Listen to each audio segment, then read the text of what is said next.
gagawin ko pa lang sa kasal ni Lolong at ni Elsie. Sino sa kanila ang papatayin mo?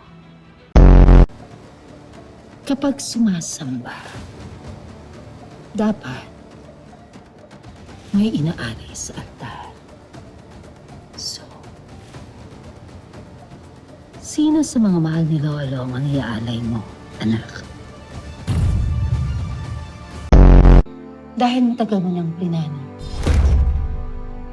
Pero hindi bale. Mas magiging matatag tayo dahil sa ating mga pagkakamali. Mas matamis ang tagumpay kapag ito'y matagal hinintay. Nakapikit ang aking mga mata para maiwasan kong manghusga. Ano nangyari sa'yo, Dolores? Bakit parang nag-iba ang itsura mo kumpara sa dati?